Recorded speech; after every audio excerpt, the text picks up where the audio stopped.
새벽 2시 술에 취한 덕수가 집 안으로 비틀거리며 들어왔습니다.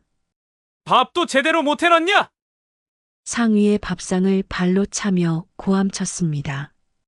그릇이 산산조각 나며 바닥에 흩어지고 순애의 손이 떨렸습니다. 저기 차려놨잖아요. 떨리는 목소리에도 덕수의 분노는 더 커졌습니다. 눌러왔던 울분이 가슴 깊숙이 차올랐지만 순애는 꼭 참아야 했습니다. 며칠 뒤 명절날 가족이 모두 모인 자리. 뜨거운 갈비찜 상이 다시 발길질에 무너져 내렸습니다. 내가 애들을 그렇게 키웠으니 이 모양이지.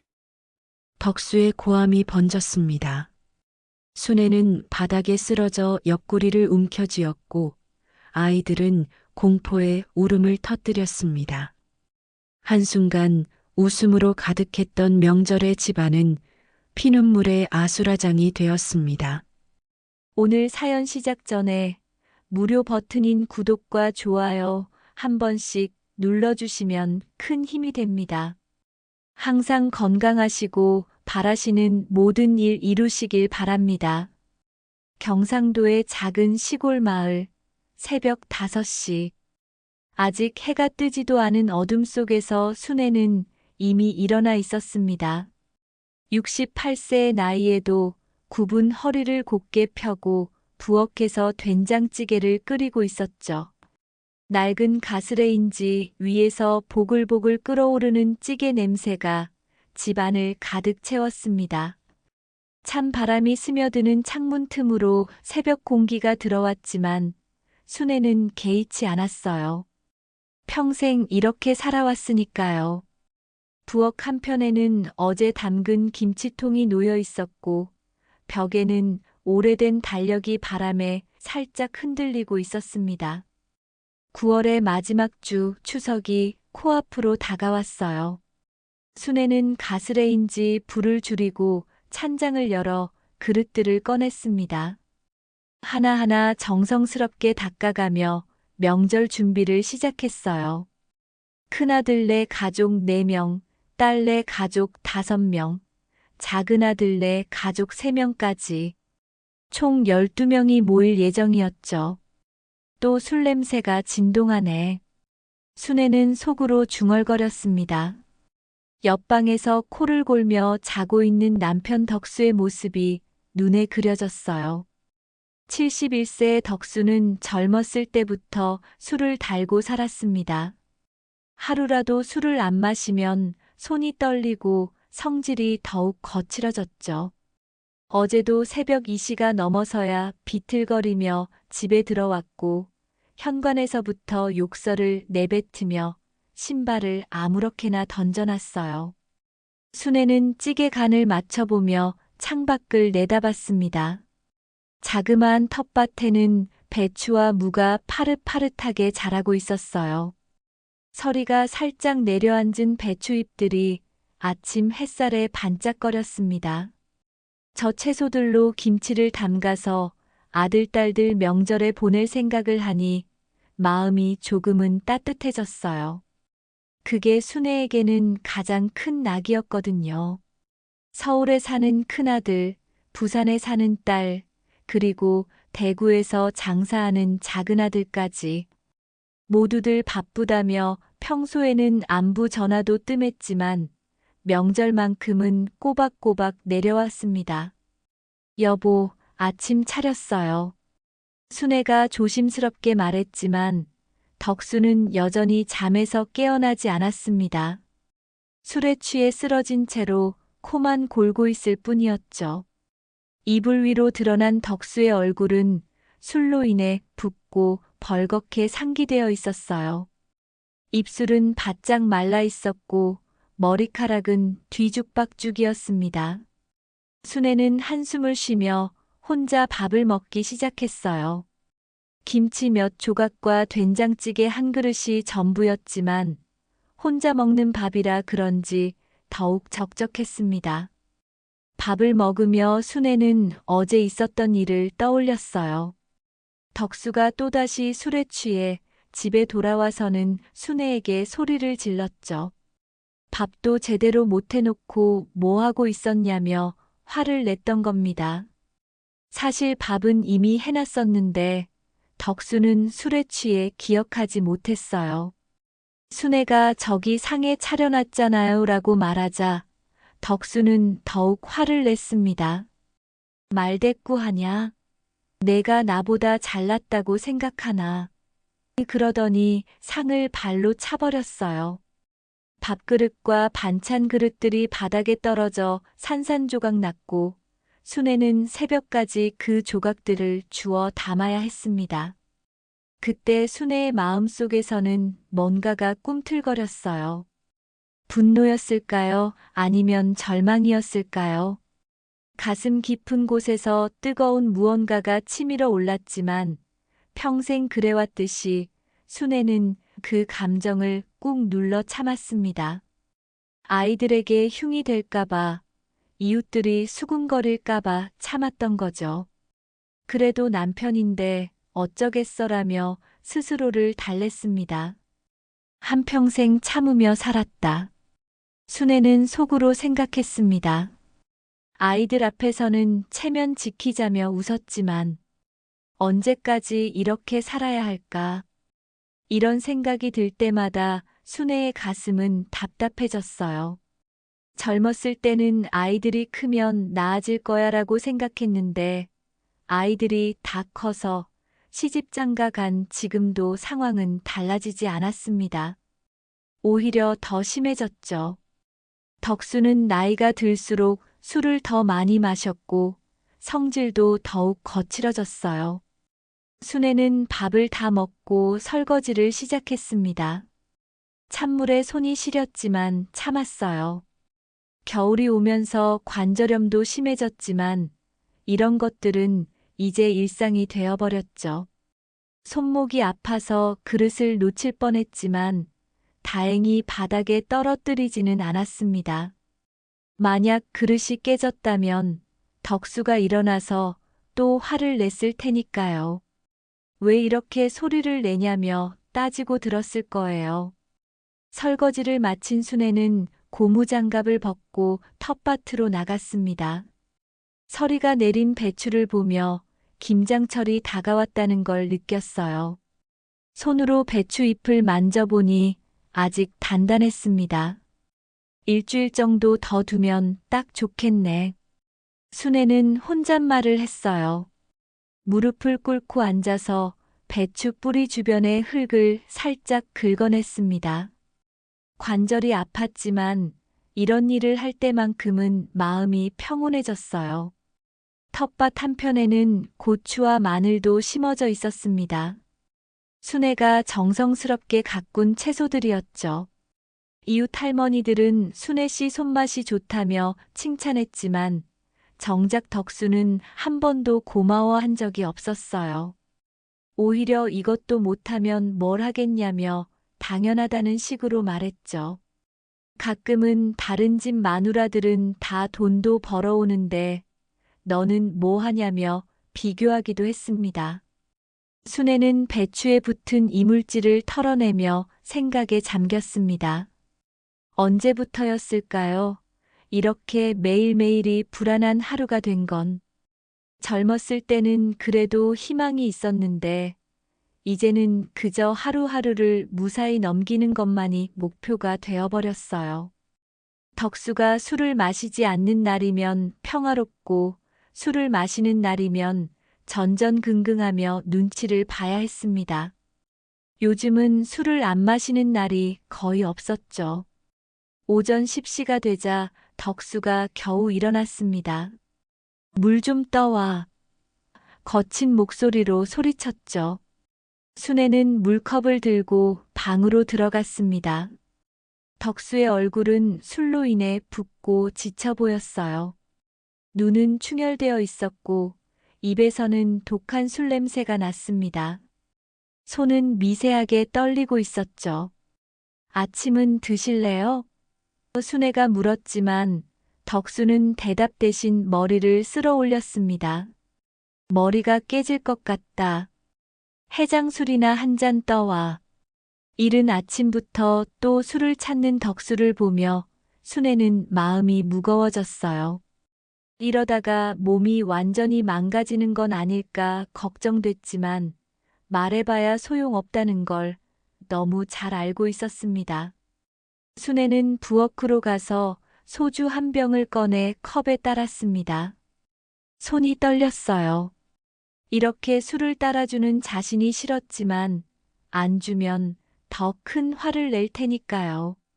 덕수는 술을 받아들고 단숨에 들이켰습니다.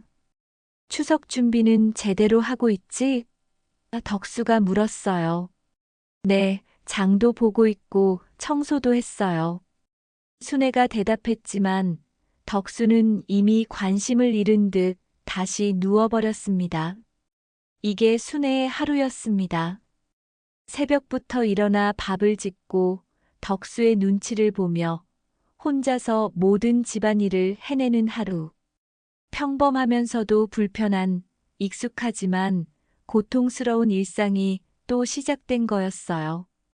추석 당일 순애는 새벽 4시부터 일어나 준비를 시작했습니다. 오늘은 온 가족이 모이는 날이었거든요. 큰아들네, 딸네, 작은아들네까지 총 12명이 모일 예정이었어요. 순애는 며칠 전부터 준비해둔 갈비찜을 꺼내서 다시 한번 끓였습니다. 기름기가 위로 떠올라서 국자로 걷어내고 간장과 설탕을 조금 더 넣어 간을 맞춰봤어요. 이 정도면 되겠다. 순애는 만족스러운 표정을 지었습니다. 부엌 한편에는 이미 부쳐놓은 전들이 가득했어요. 동태전, 호박전, 감자전, 녹두전까지. 어제 저녁부터 시작해서 밤늦게까지 부친 전들이었습니다. 순애의 손은 기름에 데어서 빨갛게 부어 있었고 허리도 아팠지만 아랑곳하지 않았어요. 아이들이 좋아하는 음식을 만드는 일이 순애에게는 가장 큰 기쁨이었거든요. 송편도 어제 밤늦게까지 빚어서 찜통에 쪄놨습니다. 콩소, 깨소, 팥소까지 정성스럽게 넣어서 만든 송편들이 하얗게 익어 김이 모락모락 올라오고 있었어요. 거실을 정리하고 방바닥도 다시 한번 닦았습니다. 아이들이 뛰어놀 테니까 깨끗해야 했어요. 제사상에 올릴 과일들도 하나하나 정성스럽게 닦아서 접시에 담았습니다. 사과, 배, 감, 대추까지 모든 게 완벽해야 했어요. 1년에 한 번뿐인 가족 모임이니까요. 여보, 애들 곧 온다니까 일어나세요. 순애가 덕수를 깨웠지만 덕수는 짜증스럽게 이불을 뒤집어 썼어요. 아직 이른 시간이잖아. 좀 더 자게 놔둬. 입에서는 지독한 술 냄새가 났습니다. 어젯밤에도 늦게까지 마셨나 봐요. 하지만 순애는 포기하지 않았습니다. 큰아들이 10시쯤 도착한다고 했거든요. 씻고 옷도 갈아입으셔야죠. 큰아들이 일찍 온다고 했어요. 드디어 덕수가 일어났습니다. 하지만 첫마디부터 불평이었어요. 왜 이렇게 시끄럽게 떠드냐. 머리가 터질 것 같다고. 순애는 아무 말하지 않고 덕수가 입을 옷을 꺼내줬습니다. 명절용으로 장만해둔 한복바지와 저고리였어요. 하지만 덕수는 그것도 마음에 들지 않는 듯 했습니다. 이런 답답한 옷 왜 입어야 하냐. 양복이 낫겠다. 오전 9시 반, 큰아들 가족이 가장 먼저 도착했습니다. 어머니, 큰며느리가 밝게 인사했어요. 손에는 과일 상자와 한우 선물 세트를 들고 있었습니다. 순애의 얼굴에 환한 웃음이 피어났어요. 어휴, 고생했다. 길은 안 막혔지? 이런 비싼 것까지 가져오고. 손자, 손녀들이 할머니 하며 달려와 안겼습니다. 12살 된 손자 민수와 9살 된 손녀 지은이었어요. 순애는 아이들을 꼭 껴안으며 행복해했습니다. 이런 순간만큼은 모든 고생이 잊혀졌거든요. 할머니, 배고파요. 민수가 말했습니다. 그래, 할머니가 맛있는 거 많이 해놨다. 전도 부쳤고 갈비찜도 했어. 순애가 말하자 아이들이 환호성을 질렀어요. 와, 할머니 갈비찜. 지은이가 손뼉을 쳤습니다. 이어서 딸네 가족도 도착했습니다. 엄마, 안녕하세요. 딸 영희가 음식을 한 보따리 들고 왔어요. 뒤따라 사위와 외손자, 외손녀까지. 엄마가 다 해놨을 텐데 괜히 무거운 것만 들고 왔네. 순애가 말했지만 속으로는 고마웠습니다. 딸이 정성스럽게 만든 잡채와 나물들이 보였거든요. 마지막으로 작은 아들네도 도착해서 집안이 금세 떠들썩해졌어요. 작은 아들 철수와 작은 며느리, 그리고 5살 된 막내 손자까지. 아이들의 제잘거리는 소리, 어른들의 대화 소리로 집안이 가득 찼습니다. 순애는 이런 순간이 너무 좋았어요. 적막했던 집이 생기로 넘쳐났거든요. 점심시간이 되자 순애는 정성스럽게 준비한 음식들을 차렸어요. 갈비찜, 각종전, 송편, 나물들까지. 상다리가 부러질 것 같을 정도로 푸짐했습니다. 어머니, 정말 고생 많으셨어요. 이 많은 걸 언제 다 준비하셨어요? 큰 며느리가 감탄했어요. 할머니가 만든 갈비찜이 세상에서 제일 맛있어. 손자 민수가 말하자 순애의 얼굴에 미소가 번졌습니다. 자, 다들 많이 드세요. 1년에 한 번 모이는 건데. 순애가 말하며 아이들 그릇에 갈비를 넣어줬어요. 하지만 덕수는 이미 소주 한 병을 반 정도 비워놓고 있었습니다.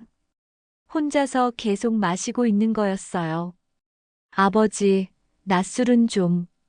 큰아들 대호가 조심스럽게 말했지만 덕수는 귀담아 듣지 않았습니다. 명절인데 뭐가 어때서. 1년에 몇 번 마시는 술인데. 오히려 목소리를 높였죠. 분위기가 조금씩 어색해지기 시작했어요. 아이들도 할아버지의 큰 목소리에 움찔했습니다. 아버지, 요즘 몸은 어떠세요? 딸 영희가 물었습니다. 뭐 어떻긴 어때. 늙어가는 거지. 여기저기 아픈데 투성이야. 덕수의 대답은 시큰둥했어요. 그러더니 갑자기 분위기가 바뀌었습니다. 너희들은 참 좋겠다. 도시에서 편하게 살면서. 덕수의 목소리에 날카로움이 섞여 들어왔어요. 아버지, 무슨 말씀이세요? 작은 아들 철수가 당황하며 물었습니다. 무슨 말이긴 뭐야? 부모 모시는 것도 힘들어하면서 말이야. 덕수가 술잔을 탁 내려놓았어요. 순애의 가슴이 덜컥 내려앉았습니다. 이런 식으로 시작되면 분위기가 완전히 망가진다는 걸 너무 잘 알고 있었거든요. 아버지, 그런 뜻이 아니에요. 저희가 언제. 큰아들 대호가 진정시키려 했지만 덕수는 이미 술이 올라 있었어요. 그런 뜻이 아니긴 뭐가 아니야. 너희들 누가 한 번이라도 제대로 안부 전화했냐? 한 달에 한 번도 안 하잖아. 목소리가 점점 커졌습니다. 아이들이 무서워하며 어른들 뒤로 숨었어요. 순애가 조심스럽게 끼어들었습니다. 여보, 애들 앞에서 그러지 마세요. 좋은 날인데. 하지만 덕수의 화는 이제 순애에게로 향했어요. 내가 뭔데 나서냐? 내가 애들을 제대로 키웠으면 이런 일이 있겠냐? 순애의 얼굴이 창백해졌습니다. 아이들과 며느리들이 보는 앞에서 이런 말을 들으니 너무 창피했어요. 아버지, 엄마한테 왜 그러세요? 딸 영희가 화를 냈습니다. 그러자 덕수는 더욱 화를 냈어요. 어디서 계집애가 아비한테 대들어. 이게 다 내 엄마가 버릇없게 키운 탓이야. 그러더니 갑자기 벌떡 일어나서 상을 발로 걷어찼습니다. 갈비찜 그릇이 바닥으로 떨어져 산산조각 났고 뜨거운 국물과 고기 조각들이 사방으로 튀었어요. 으악! 아이들이 울음을 터뜨렸습니다. 특히 막내 손자는 겁에 질려 엄마 품에 파고들었어요. 며느리들은 아이들을 데리고 뒤로 물러섰습니다. 순애는 넋이 나간 채로 바닥에 떨어진 음식들을 바라봤어요.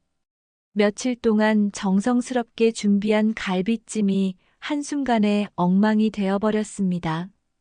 아버지, 이게 뭐 하시는 짓이에요? 큰아들 대호가 소리쳤습니다. 하지만 덕수는 멈추지 않았어요. 내가 나보다 잘났다고 생각하나? 이 집에서 누가 가장이냐? 그러더니 순애를 향해 발을 들어 올렸습니다. 순애는 본능적으로 몸을 웅크렸어요. 바로 그때 덕수의 발이 순애의 옆구리를 찼습니다. 어머니, 아이들이 비명을 질렀어요. 순애는 바닥에 주저앉으며 아픈 몸을 움켜잡았습니다. 갈비뼈 쪽이 찌릿하게 아팠어요. 눈물이 주르륵 흘러내렸지만 소리내어 울지는 않았습니다. 아이들 앞에서 더 이상 창피를 당하고 싶지 않았거든요. 집안은 완전히 얼어붙었습니다. 아이들의 울음소리만 메아리 쳤어요. 며느리들은 어쩔 줄 몰라 하며 아이들을 달랬고 아들들은 분노로 주먹을 꽉 쥐고 있었습니다. 아버지가 어떻게 그러실 수가 있어요?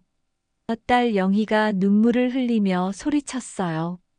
명절의 기쁨은 한순간에 사라져버렸습니다. 덕수는 휘청거리며 방으로 들어가 버렸습니다. 다들 집에 가. 꼴 보기 싫다. 마지막으로 소리치고는 문을 쾅 닫아버렸어요. 뒤에는 엉망이 된 음식들과 상처받은 가족들만 남겨둔 채로 말이에요. 순애는 바닥에 앉은 채로 흩어진 음식 조각들을 주워 담기 시작했습니다. 손이 떨렸지만 어쩔 수 없었어요.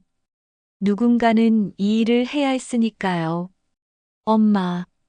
딸 영희가 순애 곁에 무릎을 꿇고 앉았습니다.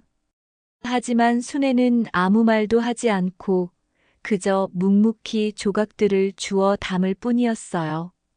그날 밤 순애는 방 안에서 혼자 울고 있었습니다. 아이들은 모두 집으로 돌아갔어요. 큰아들 대호는 엄마, 이제 그만하세요. 아버지하고 떨어져 사세요라고 말했지만 순애는 대답하지 못했습니다. 어떻게 대답해야 할지 몰랐거든요. 딸 영희는 눈물을 흘리며 엄마, 우리가 데려갈게요. 혼자 이렇게 사시면 안 돼요라고 했지만 순애는 고개만 저었어요. 작은 아들 철수도 어머니, 아버지가 너무하세요. 이건 폭력이에요.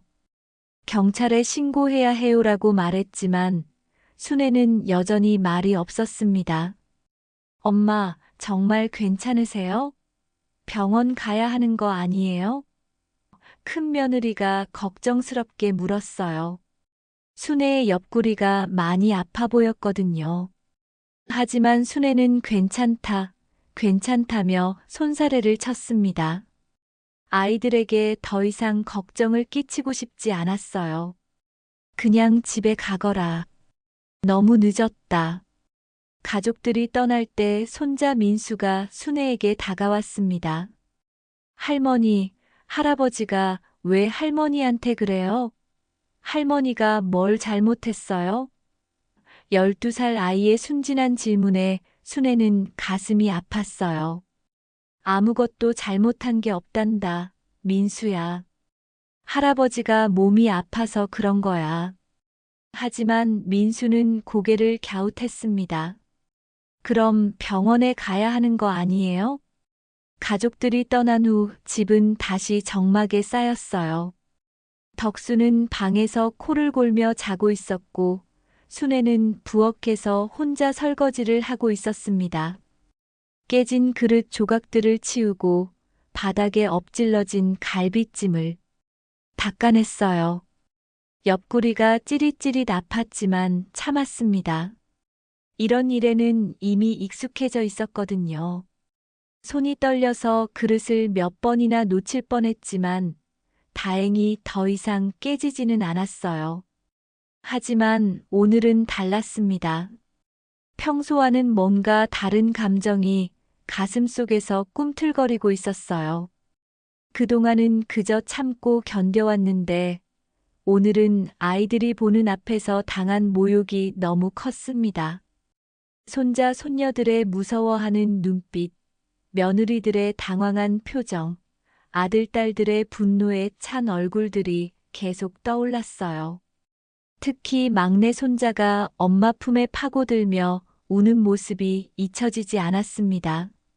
40년을 이렇게 살았다. 순애는 속으로 중얼거렸습니다. 언제까지 이렇게 살아야 하나. 화장실 거울 속 자신의 모습을 보니 늙고 지쳐 보였어요. 눈가에는 깊은 주름이 패여 있었고 입꼬리는 항상 아래로 처져 있었습니다. 68세의 나이에도 아직 이런 일을 당해야 하는 자신이 처량했어요. 그동안은 나만 참으면 된다고 생각했는데 이제는 아이들까지 상처받고 있었습니다. 순애는 침대에 누워서도 잠이 오지 않았어요. 옆구리가 아파서 돌아 누울 수도 없었습니다. 천장을 바라보며 지난 40년을 생각해 봤어요. 28배 결혼해서 지금까지 과연 행복했던 순간이 얼마나 있었을까요? 아이들을 낳아 기를 때는 그래도 희망이 있었는데 아이들이 다 자란 지금은 덕수와 단둘이 남겨진 시간이 더 길어 보였어요. 다음 날 아침 순애는 평소보다 일찍 일어났습니다. 사실은 제대로 잠을 못 잤거든요. 덕수는 여전히 잠들어 있었어요. 어젯밤 소동 후에 혼자서 술을 더 마셨나 봅니다. 빈 소주병 2개가 방 안에 굴러다니고 있었거든요. 정말 끝이 없는 사람이었어요. 순애는 조용히 부엌으로 가서 물을 끓였습니다. 차 한 잔이라도 마시며 마음을 정리하고 싶었어요.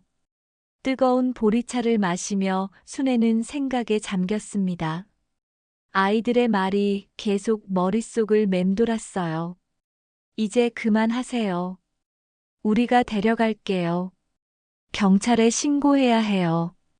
평생 들어본 적 없는 말들이었습니다. 그동안은 가족의 체면을 생각해서 참아왔는데 정작 가족들은 순애가 떠나기를 원하고 있었던 거죠. 자신만 고집스럽게 참고 있었던 건 아닐까 하는 생각이 들었어요.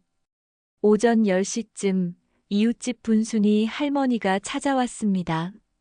순애야, 어제 무슨 일 있었어? 아이들이 울면서 나가더라. 큰아들이 얼굴이 벌개져서는 뭔가 화가 많이 난 것 같던데.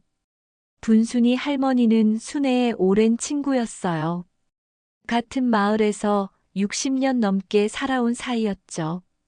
분순이 할머니는 순애보다 2살 많았지만 남편이 일찍 돌아가셔서 혼자 살고 있었어요. 순애는 어젯밤 일을 털어놓았습니다. 덕수가 술에 취해서 상을 걷어차고 자신에게 발길질까지 했다는 이야기를 했어요. 분순이 할머니는 혀를 차며 안타까워했습니다. 아이고, 그럼 많이 아프겠다. 병원은 갔어? 아니요, 괜찮아요. 뼈가 부러진 건 아니니까. 순애야, 그동안 참 고생했다. 나도 알고 있었어. 분순이 할머니가 조심스럽게 말했습니다. 우리 마을 사람들 다 알아. 덕수가 술 마시고 행패 부리는 거 말이야. 밤늦게 집에서 소리 지르는 것도 들리고. 순애는 놀랐어요.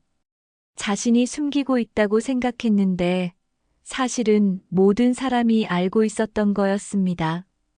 그런데 왜 아무도 말해주지 않았어요? 순애가 물었습니다. 말해봐야 소용없을 것 같아서. 내가 워낙 참는 성격이니까. 그리고 남의 집 일에 끼어들기도 뭐하고. 분순이 할머니의 대답에 순애는 씁쓸했어요. 자신의 고통을 혼자만 감당하고 있다고 생각했는데 사실은 많은 사람들이 지켜보고 있었던 거였습니다. 순애야, 이제는 정말 결정해야 해. 아이들도 다 크고 손자 손녀들까지 있는데 언제까지 이럴 거야? 분순이 할머니가 진지하게 말했어요. 요즘은 나이 들어서도 이혼하는 사람들 많다고 텔레비전에서 봤어. 황혼 이혼이라고 하더라. 70세, 80세에도 새 출발하는 사람들이 있다고. 황혼 이혼. 순애에게는 생소한 단어였습니다. 자신의 세대에서는 한 번 결혼하면 죽을 때까지 함께 사는 게 당연하다고 생각했거든요. 하지만 요즘은 달라졌나 봅니다. 자신의 행복을 위해 새로운 선택을 하는 사람들이 있다는 걸 처음 알았어요. 그런 게 가능한가요? 이 나이에? 왜 안 되겠어? 순애야, 너 아직 젊어. 10년, 20년은 더 살 텐데 그 시간을 왜 고통스럽게 보내야 해? 점심시간이 되자 덕수가 일어났습니다. 어제 애들은 다 갔나? 덕수가 물었어요. 마치 아무 일도 없었다는 듯이 말이죠. 머리는 부스스하고 눈은 충혈되어 있었지만 표정은 태연했어요. 순애는 대답하지 않고 밥상을 차렸습니다. 된장찌개와 김치, 계란 후라이가 전부였어요. 어젯밤 갈비찜은 다 버렸거든요. 덕수는 어젯밤 일을 기억하지 못하는 것 같았어요. 술에 취해서였을까요? 아니면 일부러 모르는 척하는 걸까요? 야, 왜 대답을 안 해? 귀가 먹었나? 덕수가 짜증을 냈습니다.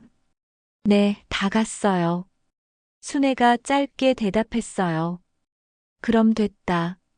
시끄럽게 굴어서 머리 아팠어. 애들이 왜 그렇게 소란을 피웠는지 모르겠다. 덕수는 여전히 자신의 잘못을 모르고 있었습니다. 오히려 가족들이 시끄럽게 굴었다고 생각하고 있는 거였어요. 자신이 상을 걷어차고 순애를 발로 찬 일은 기억하지 못하거나 기억하더라도 대수롭지 않게 여기고 있었습니다. 그 순간 순애의 가슴 속에서 뭔가가 터져 나왔습니다. 40년 동안 꾹꾹 눌러 참아왔던 분노와 절망이 한꺼번에 올라왔어요. 당신이 어제 뭘 했는지 기억나요? 순애가 떨리는 목소리로 물었습니다. 평생 이렇게 직접적으로 따져본 적이 없었거든요. 뭘 했다는 거야? 왜 갑자기 이상한 소리를 해? 덕수가 퉁명스럽게 대답했어요. 아이들 앞에서 상을 걷어차고 저한테 발길질했잖아요. 손자 손녀들이 무서워서 울었어요. 순애의 목소리가 높아졌습니다. 평생 이렇게 큰 소리로 말해본 적이 없었어요. 덕수는 깜짝 놀란 표정을 지었습니다. 뭐, 내가 지금 나한테 소리치는 거야? 미쳤나?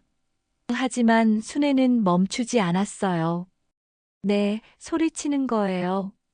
이제는 더 이상 참을 수 없어요. 40년 동안 참고 살았어요. 당신 때문에 아이들이 상처받는 것도 참았고, 이웃들 시선도 참았어요. 하지만 이제는 정말 끝이에요. 덕수는 어리둥절한 표정을 지었어요. 평생 순종적이었던 순애가 갑자기 반항하니까 당황한 거였습니다. 내가 정말 미쳤구나. 갑자기 왜 이래? 누가 뭐라고 했어? 하지만 순애는 더 이상 물러서지 않았어요. 미친 게 아니라 정신을 차린 거예요. 이제는 제 인생을 되찾을 거예요. 그날 오후 순애는 중대한 결심을 했습니다. 친정 오빠에게 전화를 걸었어요. 오빠는 대구에서 작은 가게를 운영하고 있었습니다. 오빠, 저예요. 부탁이 있어서 전화했어요. 순애의 목소리는 떨렸지만 단호했습니다. 이혼 변호사 좀 소개해 주세요. 전화기 너머로 오빠의 놀라는 소리가 들렸어요. 순애야, 무슨 일이야? 덕수가 또 뭘 했어? 오빠 목소리에는 걱정과 함께 오래전부터 예상하고 있었다는 듯한 뉘앙스가 섞여 있었습니다. 순애는 어젯밤 일을 간단히 설명했어요. 추석날 가족들이 모인 자리에서 덕수가 상을 걷어차고 자신에게 발길질했다는 이야기를 했습니다. 오빠는 한참 동안 말이 없었어요. 순애야, 정말 심각하게 생각하고 있는 거지? 이혼이라는 게 그렇게 쉬운 일이 아니야. 네, 오빠. 이제는 정말 끝내고 싶어요. 더 이상은 못 살겠어요. 순애의 목소리는 확고했습니다. 오빠는 알겠다고 했어요. 내일 변호사 연락처를 알려주겠다고 약속했습니다. 전화를 끊은 순애는 가슴이 두근거렸습니다. 평생 해보지 못했던 첫짝이 선택을 한 거였어요. 무서웠지만 동시에 뭔가 해방된 기분이었습니다. 68세가 되어서야 처음으로 자신만을 위한 결정을 내린 거였죠. 며칠이 지나자 마을에 소문이 퍼지기 시작했습니다. 순애가 덕수하고 이혼한다더라. 그럴만했지. 덕수가 술 마시고 얼마나 행패를 부렸는데. 이웃 할머니들이 모여서 수군거렸어요. 어떤 사람들은 그 나이에 이혼이 뭐냐며 고개를 저었지만 어떤 사람들은 잘한다. 나라도 그랬을 거다며 순애를 응원했습니다. 분순이 할머니가 다시 찾아왔어요. 순애야, 마을 사람들이 다 알고 있더라. 괜찮겠어? 이제 숨길 것도 없어요. 어차피 다 알고 있었잖아요. 순애는 의외로 담담했습니다. 오히려 시원한 기분이었어요. 더 이상 체면을 지키려고 애쓸 필요가 없어졌거든요. 덕수는 처음에는 순애의 변화를 대수롭지 않게 생각했어요. 일시적으로 화가 난 거겠지라고 여겼던 거죠. 하지만 며칠이 지나도 순애의 태도가 바뀌지 않자 불안해지기 시작했습니다. 순애는 더 이상 덕수의 눈치를 보지 않았어요. 술을 달라고 해도 안 가져다 주고 밥상도 대충 차렸습니다. 야, 너 요즘 왜 이래? 진짜 이혼할 생각이야? 덕수가 물었어요. 네, 진짜예요. 순애의 대답은 짧고 명확했습니다. 덕수는 당황했어요. 40년 동안 순종적이었던 순애가 갑자기 이렇게 나오니까 어떻게 대응해야 할지 몰랐던 거죠. 일주일 후 오빠가 약속한 대로 변호사 연락처를 보내왔어요. 대구에서 가족 전문 변호사로 일하는 젊은 여성이었습니다. 순애는 떨리는 손으로 전화를 걸었어요. 안녕하세요. 이혼 상담을 받고 싶어서 전화드렸습니다. 변호사는 친절했어요. 안녕하세요. 상황을 간단히 말씀해 주시겠어요? 순애는 40년간의 결혼 생활, 덕수의 알코올 중독과 폭력, 그리고 추석날 있었던 일까지 설명했습니다. 변호사는 충분히 이혼 사유가 됩니다. 한번 사무실로 오셔서 자세한 상담을 받아보세요라고 말했어요. 상담 약속을 잡은 순애는 처음으로 혼자 대구까지 가야 했어요. 평생 남편이나 아들들과 함께 다녔는데 혼자 이렇게 먼 곳을 가는 건 처음이었습니다. 버스에 앉아가며 순애는 긴장했지만 동시에 자유로운 기분도 들었어요. 변호사 사무실은 생각보다 작고 아늑했습니다. 30대 후반으로 보이는 여성 변호사가 따뜻하게 맞아주었어요. 어르신 용기 내서 오시느라 수고 많으셨어요. 요즘 황혼 이혼 상담이 많이 늘고 있어요. 변호사의 말에 순애는 조금 안심했습니다. 이혼 절차가 어떻게 되나요? 순애가 물었어요. 먼저 협의 이혼을 시도해 볼 수 있어요. 남편분이 동의하시면 간단하게 끝날 수 있죠. 하지만 동의하지 않으면 조정이나 소송을 해야 해요. 변호사는 차근차근 설명해 주었습니다. 재산은 어떻게 되나요? 순애의 가장 큰 걱정이었어요. 결혼 후 모든 재산은 부부 공동 재산이에요. 집도 반씩 나누게 됩니다. 변호사의 설명을 들으며 순애는 놀랐어요. 자신도 그 집의 절반 주인이라는 사실을 처음 알았거든요. 집으로 돌아온 순애는 마음이 한결 가벼워져 있었어요. 이혼이 가능하다는 확신을 얻었거든요. 하지만 덕수는 이미 순애의 움직임을 눈치채고 있었어요. 어디 갔다 왔어? 왜 이렇게 늦어? 평소보다 신경질적으로 물었습니다. 병원 다녀왔어요. 순애는 거짓말을 했어요. 아직 덕수에게 변호사를 만났다는 사실을 알리고 싶지 않았습니다. 하지만 덕수는 뭔가 의심스러워 했어요. 병원에 왜 갔어? 어디가 아픈데? 그날 저녁부터 덕수의 행동이 달라지기 시작했어요. 평소보다 술을 더 많이 마셨고 순애에게 더 자주 트집을 잡았습니다. 너 요즘 이상하다. 누구 만나고 다니는 거 아니야? 의심의 눈초리로 순애를 쳐다봤어요. 이웃들의 시선도 느껴졌습니다. 마을 사람들이 순애를 보는 눈빛이 예전과 달랐어요. 어떤 사람은 동정적이었고 어떤 사람은 호기심에 찬 눈빛이었습니다. 순애 씨, 정말 이혼하려고 해요? 용기 있는 할머니 하나가 직접 물어보기도 했어요. 순애는 더 이상 숨기지 않기로 했습니다. 네, 더 이상 함께 살 수 없을 것 같아요. 솔직하게 대답했어요. 그러자 그 할머니는 잘하는 거예요. 나라도 그랬을 거야 라며 격려해 주었습니다. 하지만 모든 사람이 순애를 지지하는 건 아니었어요. 마을의 나이 많은 할아버지들은 고개를 저으며 여자가 어떻게 남편을 버리냐고 수군거렸습니다.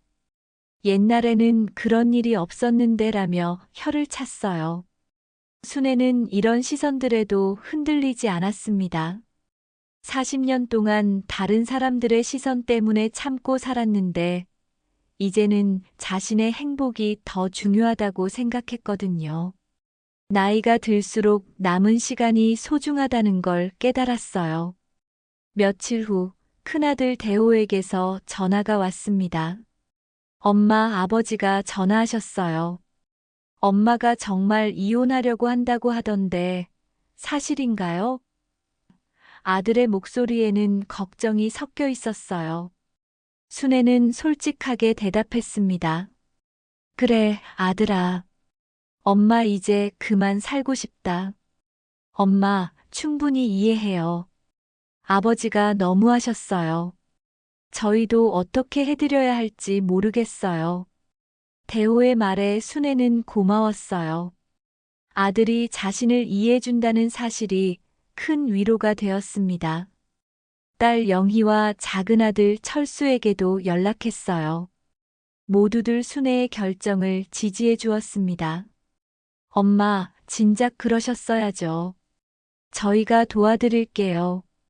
아이들의 응원을 받으니 순애는 더욱 확신이 섰어요. 하지만 덕수는 점점 더 불안해했습니다.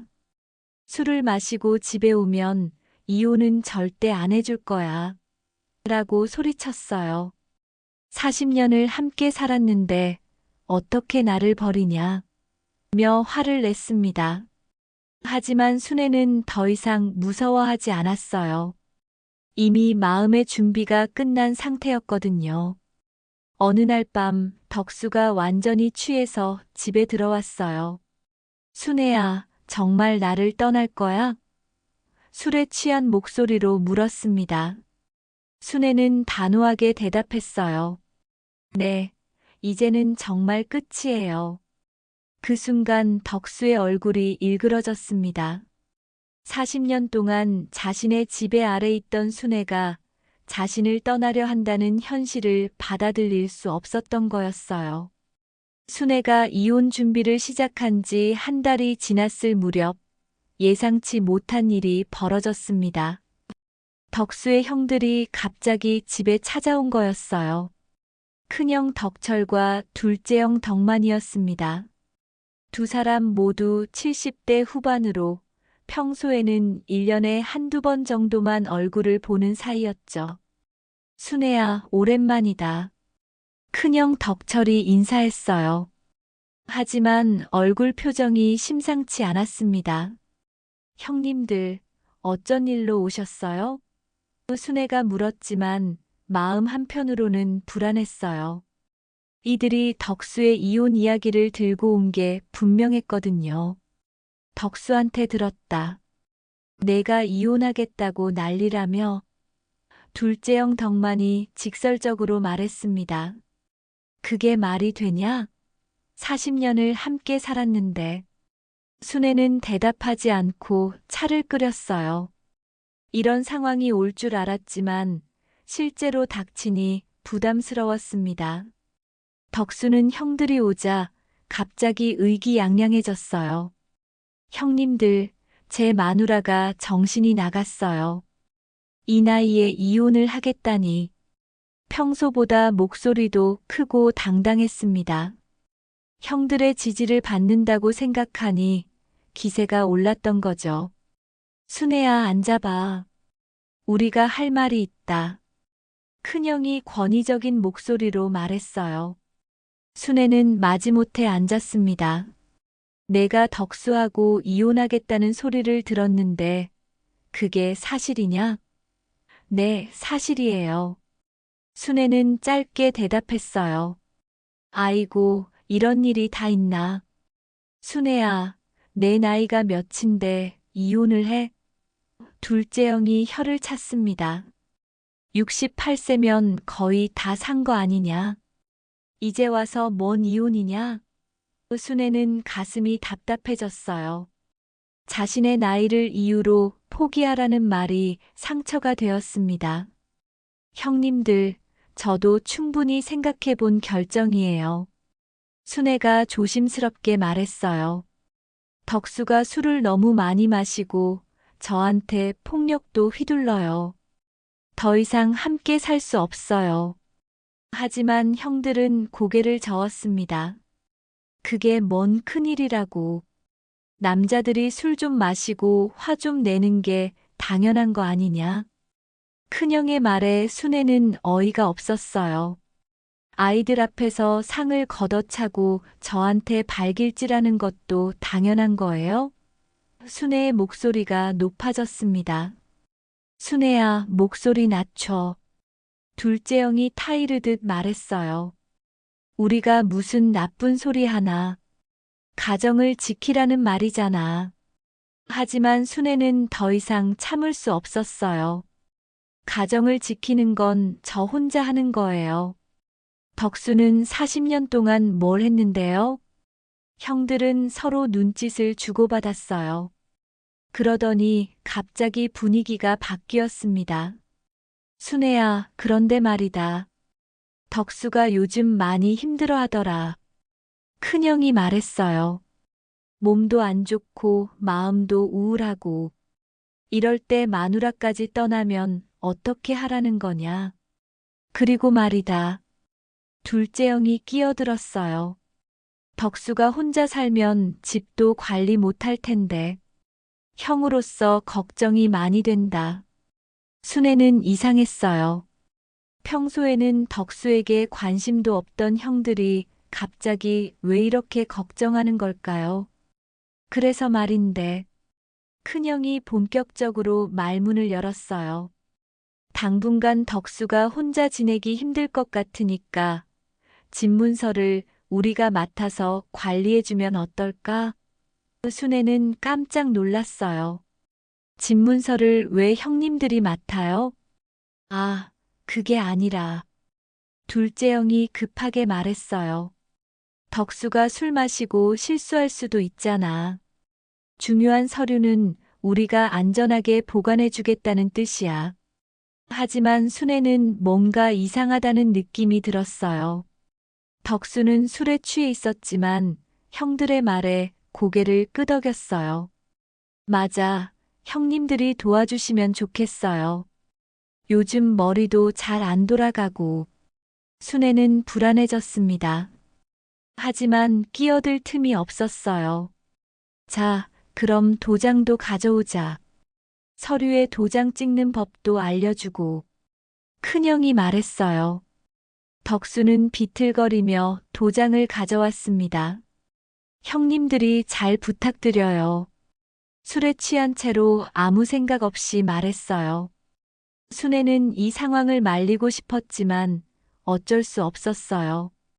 평생 시댁 어른들 앞에서는 말을 함부로 할 수 없다고 배워왔거든요. 하지만 가슴 한편으로는 불안함이 커져갔습니다. 며칠 후 순애의 불안은 현실이 되었습니다. 이웃집 분순이 할머니가 급하게 찾아왔어요. 순애야, 큰일 났다. 너희 집이 팔렸다더라. 순애는 믿을 수 없었어요. 뭔 소리예요? 집이 왜 팔려요? 분순이 할머니는 부동산 중개사에게 들은 이야기를 전해주었어요. 며칠 전에 집 매매 계약이 체결되었다는 거였습니다. 덕수 형들이 와서 서류를 처리했다고 하더라. 순애는 머리가 하얘졌어요. 순애는 급하게 덕수를 찾았습니다. 당신 집 팔았어요? 덕수는 술에 취해 있었지만 순애의 다급한 목소리에 정신을 차렸어요. 뭔 소리야? 집을 언제 팔았다고? 하지만 곧 기억이 났는지 얼굴이 창백해졌습니다. 형님들이 그냥 서류 정리해준다고 했는데.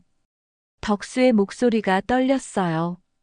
도장 찍은 건 기억나는데 집을 판다는 소리는 없었어. 순애는 온몸에 힘이 빠졌습니다. 40년 동안 살아온 집이 사라진 거였어요. 순애는 급하게 큰형에게 전화를 걸었어요. 아주버님, 집이 팔렸다는데 무슨 일이에요? 하지만 큰형의 대답은 싸늘했습니다. 순애야, 그게 덕수를 위한 일이야. 혼자 살기에는 집이 너무 크거든. 그럼 돈은 어디 있어요? 순애가 물었어요. 당연히 덕수 명의로 안전하게 보관하고 있지. 걱정 말어. 하지만 순애는 믿을 수 없었어요. 형들의 목소리에서 거짓말하는 뉘앙스가 느껴졌거든요. 며칠 후 진실이 드러났습니다. 집 매매 대금은 형들이 가져갔고 덕수에게는 한 푼도 주지 않았어요. 오히려 빚이 있어서 다 갚았다며 거짓말을 했습니다. 덕수는 완전히 속은 거였어요. 덕수는 그제야 상황을 깨달았습니다. 형님들이 나를 속였다. 하지만 이미 늦었어요. 법적으로는 모든 절차가 완료된 상태였고 되돌릴 방법이 없었습니다. 평생 믿었던 형들에게 배신당한 거였죠. 집을 잃은 덕수는 완전히 무너졌어요. 술을 더 많이 마시기 시작했고 건강도 급격히 나빠졌습니다. 혈압이 올라가고 당뇨도 심해졌어요. 병원에 가야 했지만 돈이 없어서 갈 수도 없었습니다. 순애는 복잡한 심정이었어요. 덕수가 당한 일이 안타깝기도 했지만 동시에 자신도 피해자라는 생각이 들었습니다. 그 집은 자신도 40년 동안 살아온 집이었거든요. 하지만 법적으로는 덕수 명의였기 때문에 어쩔 수 없었어요. 이웃들은 이 소식을 듣고 혀를 찼습니다. 덕수가 참 불쌍하다. 형들한테 이런 당할 줄 몰랐지. 하지만 어떤 사람들은 자업자득이다. 평생 술만 마시고 가족을 못 살게 굴더니라고 말하기도 했어요. 덕수는 이제 정말로 혼자가 되었습니다. 집도 없고 돈도 없고 건강도 나빠졌어요. 형들은 연락도 받지 않았고 아들, 딸들도 실망해서 등을 돌렸습니다. 평생 가장이라며 위세를 부렸던 덕수였지만 이제는 아무것도 남지 않았어요. 순애는 덕수의 몰락을 지켜보며 착잡한 심정이었습니다. 미워했던 남편이지만 이렇게 비참하게 몰락하는 모습을 보니 마음이 아프기도 했어요. 하지만 동시에 자신의 선택이 옳았다는 확신도 들었습니다. 집을 잃은 덕수는 마을을 떠돌아다니기 시작했습니다. 갈 곳이 없어진 거였어요. 처음에는 친한 친구들의 집에서 하룻밤씩 재워달라고 부탁했지만 며칠이 지나자 모든 사람들이 부담스러워했습니다. 덕수의 술 냄새와 무기력한 모습을 견디기 어려웠던 거죠. 평생 함께 어울렸던 친구들이었지만 이제는 덕수를 피하기 시작했어요. 덕수야, 미안하다. 우리 집도 좁아서 더 이상은. 오랜 친구였던 동네 할아버지 봉추리도 결국 덕수를 내보냈어요. 봉추리와는 50년 넘게 친하게 지냈는데 그마저도 등을 돌린 거였습니다. 덕수는 이해한다며 웃었지만 마음속으로는 서러웠어요. 평생 함께 술을 마시던 친구들마저 자신을 외면하는 현실이 너무 가혹했습니다. 봉추라, 고마웠다. 나도 이해한다. 덕수가 말했지만 목소리는 떨렸어요. 봉추리는 미안한 표정을 지으며 고개를 돌렸습니다. 덕수야, 너도 어서 정신 차려라. 이렇게 살면 안 된다. 하지만 덕수에게는 정신을 차릴 방법도 의지도 남아있지 않았어요. 결국 덕수는 마을 버스 정류장 벤치에서 잠을 자게 되었습니다. 11월 말, 날씨는 점점 추워지고 있었어요. 얇은 잠바 하나로는 추위를 막기 힘들었습니다. 덕수는 몸을 움츠리고 벤치에 누워 떨고 있었어요. 밤이 되면 기온이 영하로 떨어졌는데 담요 하나 없이 벤치에서 자는 건 정말 혹독했습니다. 지나가는 사람들이 힐끔힐끔 쳐다봤지만 아무도 도와주려 하지 않았어요. 어떤 사람들은 저 사람 또 술 먹고 쓰러진 거 아니야? 라며 수군거렸습니다. 어떤 학생들은 할아버지 냄새 나요라며 코를 막고 지나갔어요. 덕수는 이런 시선들이 따가웠지만 어쩔 수 없었습니다.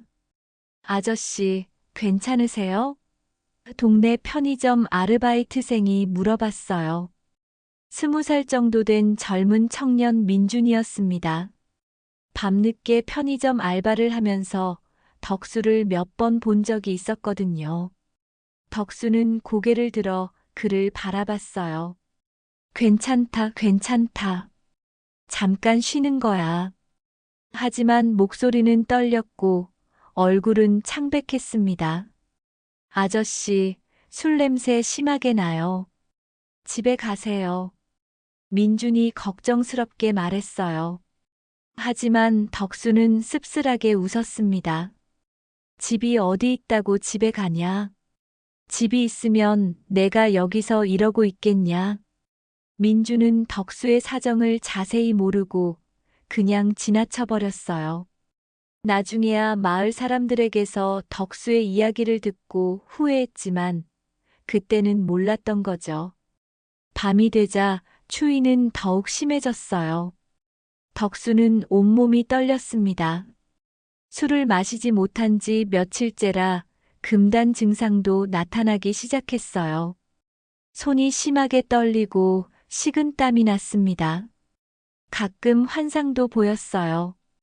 죽은 어머니가 나타나서 덕수야, 왜 이렇게 사냐고 말하는 것 같았습니다. 아버지도 나타나서 이 못난 자식아라고 꾸짖는 듯 했어요. 다음 날 아침 덕수는 근처 교회에 도움을 요청했어요. 몸을 이끌고 교회 문을 두드렸습니다. 목사님 도와주세요. 갈 곳이 없어요. 김 목사는 덕수의 처참한 모습을 보고 안타까워했지만 현실적인 한계가 있었어요. 어르신, 저희도 시설이 부족해서 구청에 가서 상담 받아보세요. 거기서 도움을 받을 수 있을 거예요. 김 목사는 덕수에게 따뜻한 밥 한 그릇과 라면을 챙겨주었어요. 이거라도 드시고 힘내세요. 덕수는 고마워하며 음식을 받았습니다. 며칠 만에 제대로 된 따뜻한 음식이었거든요. 목사님, 정말 고맙습니다.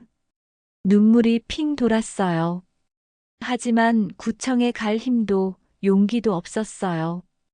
평생 남에게 도움받은 적 없는 덕수였는데 이제 와서 구걸하러 가는 기분이 들었거든요. 자존심이 허락하지 않았습니다. 그래서 다시 버스 정류장으로 돌아가 벤치에 앉았어요. 하루는 비가 내렸습니다.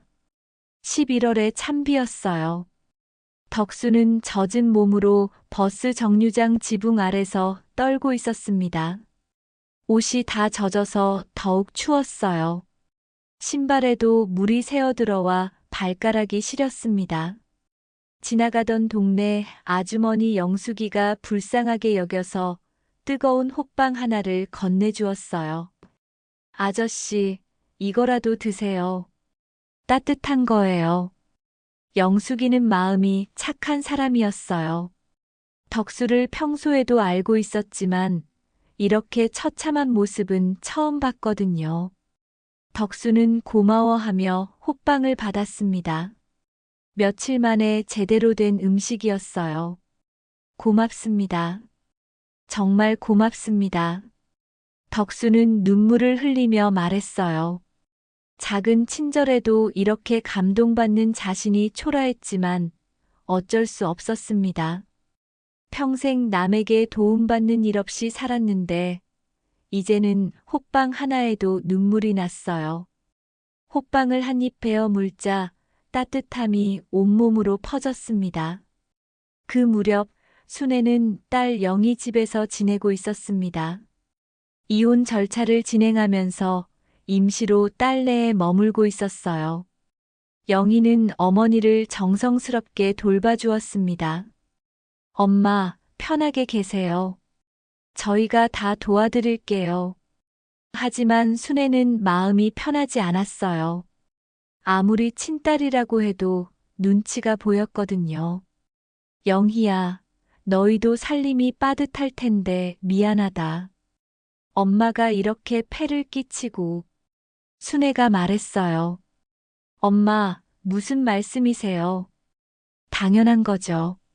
엄마가 우리를 기를 때 얼마나 고생하셨는데요. 영희는 밝게 웃었지만 순애는 여전히 눈치가 보였습니다. 사위와 손자들에게도 부담이 될까봐 걱정됐어요. 어느 날 순애는 우연히 덕수의 소식을 들었습니다. 마을 사람 분순이 할머니가 덕수가 버스 정류장에서 잔다더라. 정말 처참한 모습이야라고 말한 거였어요. 순애는 가슴이 아팠습니다. 미웠던 남편이지만 이렇게 비참하게 사는 모습을 상상하니 마음이 쓰였어요. 비가 오는 날에는 어떻게 지낼까? 추위에 얼어 죽지는 않을까? 순애는 걱정이 되었어요. 40년을 함께 산 사람인데 아무렇지 않을 수는 없었습니다. 하지만 돌아갈 생각은 추호도 없었어요. 그런 삶은 이제 정말 끝내고 싶었거든요. 엄마, 아버지, 걱정하지 마세요. 아버지가 자초한 일이에요. 영희가 단호하게 말했지만 순애는 복잡한 심정이었습니다. 덕수가 잘못한 건 맞지만 이렇게 비참하게 되는 걸 원했던 건 아니었거든요. 그냥 자신을 괴롭히지 않고 평범하게 살기를 바랐을 뿐이었어요. 한편 덕수는 점점 더 초라해져 갔습니다. 며칠째 제대로 씻지 못해서 몸에서는 냄새가 났고 수염도 덥수룩하게 자랐어요. 옷도 더러워져서 사람들이 피해서 다녔습니다. 예전에 마을에서 가장 노릇을 하던 덕수의 모습은 온데간데 없었어요. 구걸하는 거지와 다름없는 모습이 되어버렸습니다. 어느 날 덕수는 길에서 쓰러졌습니다. 며칠째 제대로 먹지 못하고 추위에 떨다 보니 몸이 견디지 못한 거였어요. 마침 지나가던 택시 기사가 발견하고 119에 신고해서 덕수는 병원으로 실려갔습니다. 의식을 잃은 채로 말이에요. 응급실에 도착한 덕수를 본 의사는 심각한 표정을 지었어요. 영양실조와 탈수 증세가 심합니다. 계속 이렇게 지내시면 정말 위험해요. 가족 연락처가 있나요? 간호사가 덕수의 주머니를 뒤져서 큰아들 대호의 전화번호를 찾아냈어요. 병원에서 연락받은 큰아들 대호가 급하게 달려왔습니다. 아버지, 왜 이렇게 되셨어요? 대호는 아버지의 처참한 모습을 보며 충격을 받았어요. 한 달 만에 완전히 다른 사람이 되어 있었거든요. 살도 많이 빠지고 얼굴도 퀭하니 들어가 있었습니다. 대호야, 아버지가 잘못했다. 모든 게 아버지 잘못이야. 덕수는 처음으로 자신의 잘못을 인정했어요. 어머니한테도 미안하고 너희들한테도 미안하다. 아버지가 정말 잘못 살았구나. 눈물이 주르륵 흘러내렸습니다. 평생 이렇게 약한 모습을 보인 적이 없는 덕수였는데 이제는 모든 것이 무너져 버린 거였어요. 대호는 복잡한 심정이었어요. 평생 가족들을 못살게 굴던 아버지였지만 이렇게 무너진 모습을 보니 마음이 아팠습니다. 아버지, 일단 몸부터 회복하세요. 그 다음에 생각해봐요. 하지만 덕수는 절망적이었어요. 나는 이제 끝났다. 집도 없고 돈도 없고 건강도 망가졌어. 너희들에게 짐만 될 뿐이야. 병원에서 일주일 정도 치료받은 덕수는 조금 나아졌지만 갈 곳이 여전히 없었어요. 아들들도 각자 사정이 있어서 모시고 살기 어려웠습니다. 큰아들은 아파트가 좁았고 작은아들은 장사가 어려워 여유가 없었거든요. 결국 덕수는 국가에서 지원하는 기초생활수급자용 요양병원으로 가게 되었습니다. 요양병원에 입원한 첫날, 덕수는 창밖을 바라보며 생각에 잠겼어요. 한적한 산골에 있는 요양병원이었는데 창밖으로는 나무들이 보였습니다. 겨울이라 잎은 다 떨어져 있었지만 그래도 평화로워 보였어요. 내가 왜 이렇게 살았을까? 순애한테 왜 그렇게 못되게 굴었을까? 같은 병실에 있는 할아버지가 말을 걸어왔어요. 어르신, 뭔 걱정이 그렇게 많으세요? 얼굴이 너무 어두워 보이는데. 75세인 박 할아버지였는데 덕수보다 나이는 많았지만 훨씬 밝아 보였어요.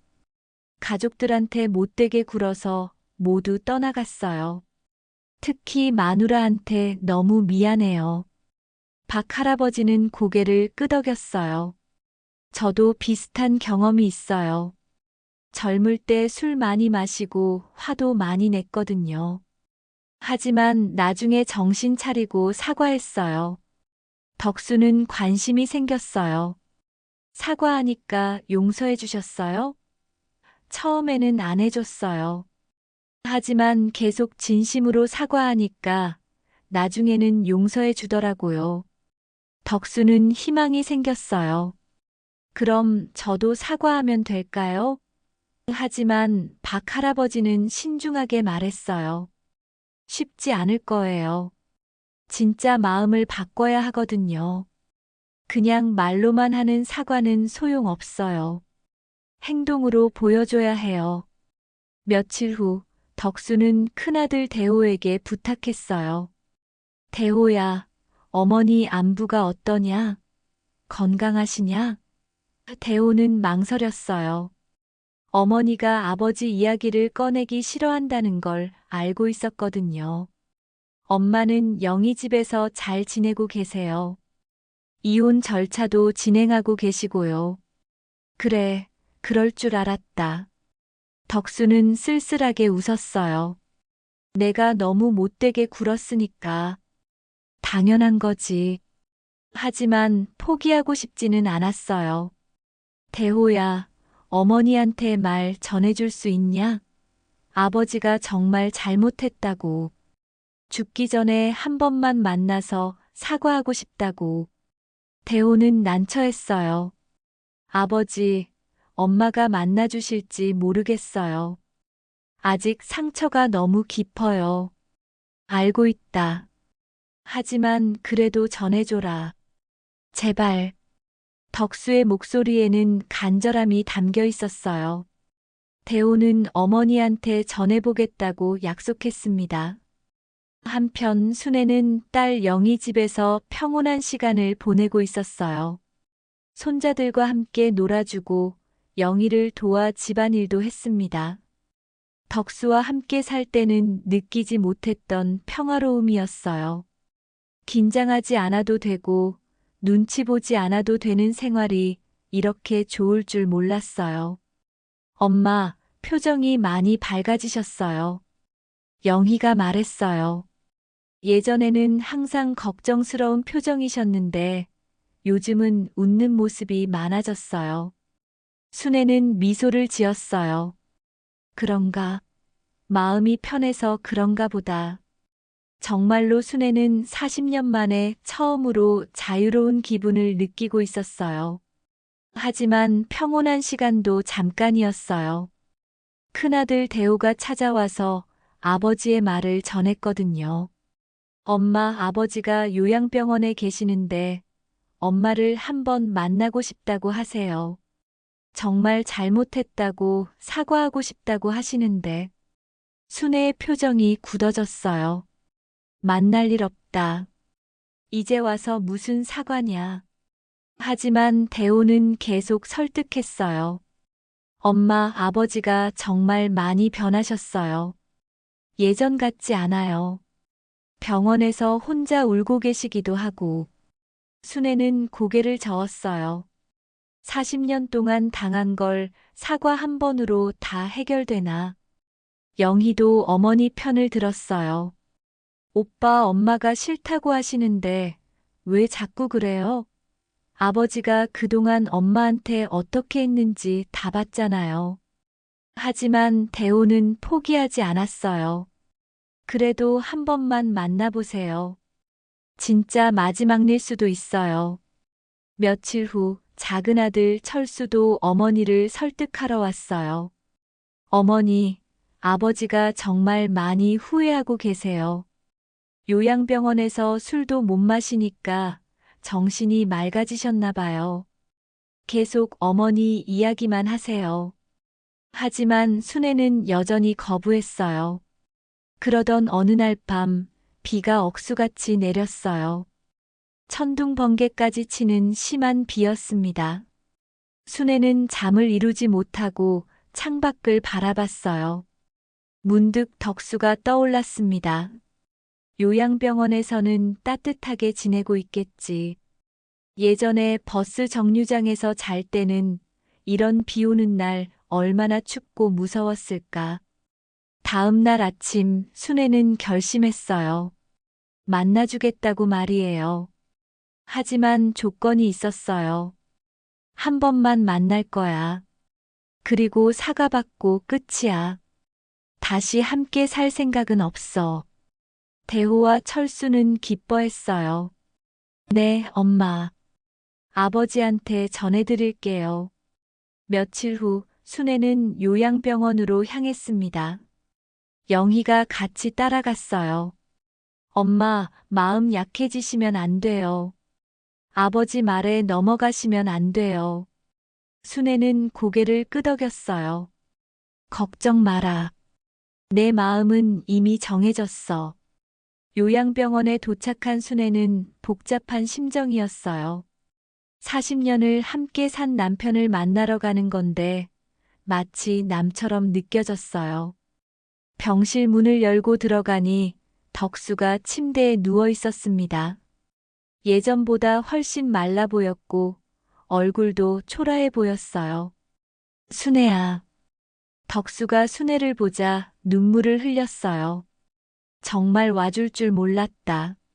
순애는 담담한 표정으로 덕수를 바라봤어요. 할 말이 있다고 해서 왔어요. 빨리 하세요. 덕수는 침대에서 일어나려 했지만 몸이 약해서 제대로 일어날 수 없었어요. 순애야, 내가 정말 잘못했다. 덕수의 목소리는 떨렸어요. 40년 동안 너한테 못되게 굴었어. 술 마시고 화내고 손찌검하고 모든 게 내 잘못이야. 순애는 아무 말 하지 않고 들었어요. 이제야 깨달았어. 내가 얼마나 나쁜 남편이었는지. 덕수는 계속 사과했어요. 아이들 앞에서 너한테 발길질한 것도 미안하고 평생 너를 무시한 것도 미안해. 너는 나보다 훨씬 좋은 사람이었는데 내가 못 알아봤어. 눈물이 멈추지 않았어요. 순애는 한참 동안 덕수를 바라봤어요. 그리고 천천히 입을 열었어요. 이제야 사과하네요. 40년 늦었지만. 덕수는 고개를 끄덕였어요. 알고 있어. 너무 늦었다는 거. 하지만 그래도 말하고 싶었어. 알았어요. 사과는 받을게요. 순애가 말했어요. 하지만 용서는 다른 문제예요. 그리고 다시 함께 살 생각도 없어요. 덕수의 얼굴이 무너졌어요. 순애야, 제발 한 번만 더 기회를. 하지만 순애는 단호했어요. 안 돼요. 이미 끝났어요. 순애는 일어났어요. 몸 건강히 잘 지내세요. 그리고 돌아서서 나가려 했어요. 덕수는 침대에서 떨어질 듯 몸을 일으켰어요. 순애야, 제발. 하지만 순애는 돌아보지 않았어요. 병실 문을 나서는 순애의 눈가에는 눈물이 맺혔어요. 미웠던 남편이었지만 이렇게 무너진 모습을 보니 마음이 아팠습니다. 하지만 돌아갈 수는 없었어요. 자신을 위해서라도 남은 인생을 위해서라도 이 길을 계속 가야 했어요. 그로부터 2년이 흘렀습니다. 순애는 이제 70세가 되었어요. 이혼이 모든 절차가 완료된 지도 1년이 넘었습니다. 처음에는 두려웠던 혼자만의 삶이었지만 이제는 완전히 적응했어요. 순애는 딸 영희 근처에 작은 원룸을 얻어서 혼자 살고 있었습니다. 좁았지만 자신만의 공간이 있다는 게 이렇게 소중할 줄 몰랐어요. 아침에 일어나면 아무도 눈치 볼 필요가 없었어요. 덕수가 언제 들어올지, 술에 취해서 무슨 소리를 할지 걱정하지 않아도 되었습니다.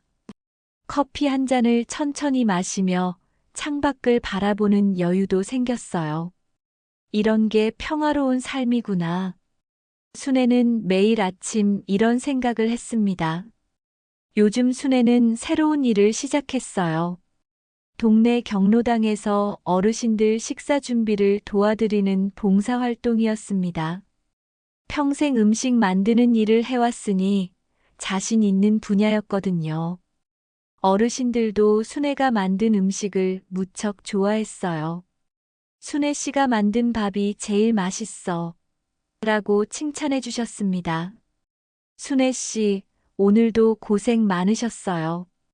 경로당 관리사인 김 선생님이 말했어요. 아니에요. 저도 즐거워요. 할 일이 있으니까 하루하루가 의미 있어요. 순애는 진심으로 그렇게 생각했어요.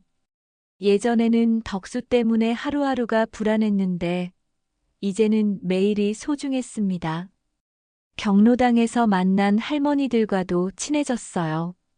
다들 순애의 이혼 이야기를 알고 있었는데 비판하는 사람보다 응원하는 사람이 더 많았어요.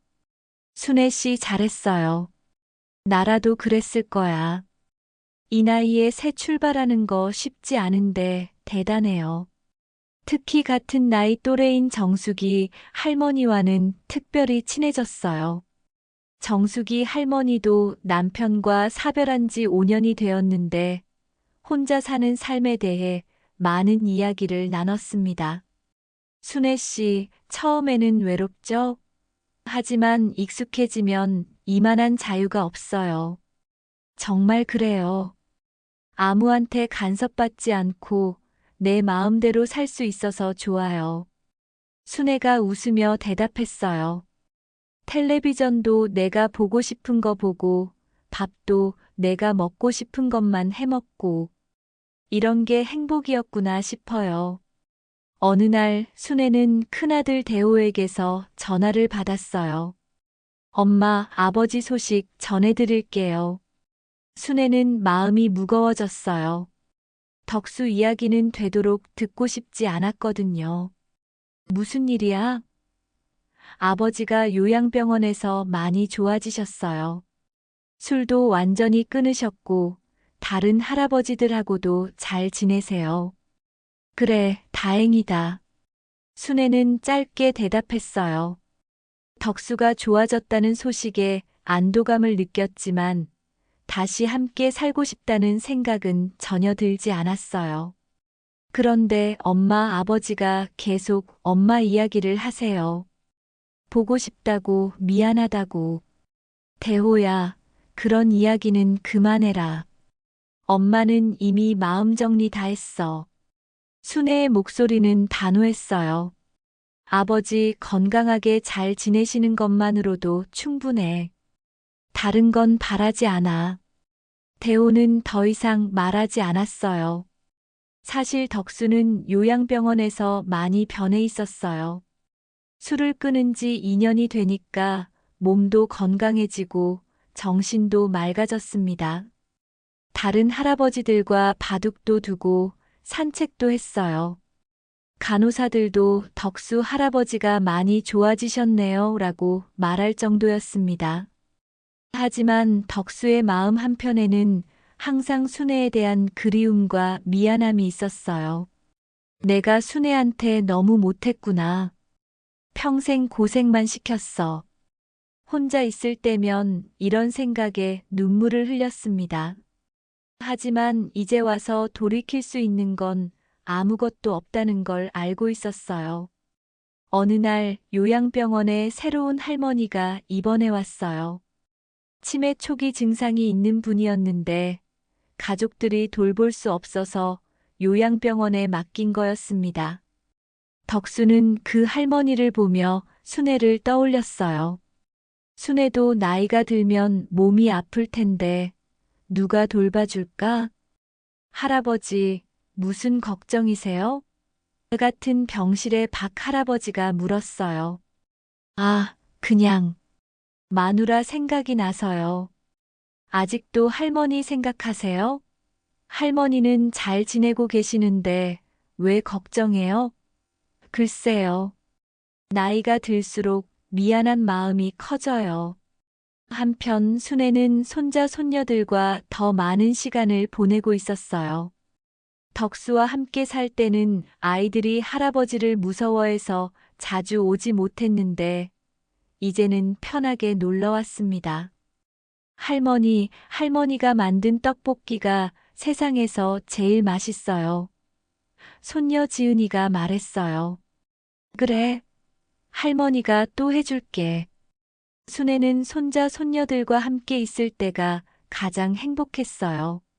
아이들의 웃음소리를 들으며 이런 게 진짜 가족의 모습이구나라고 생각했습니다.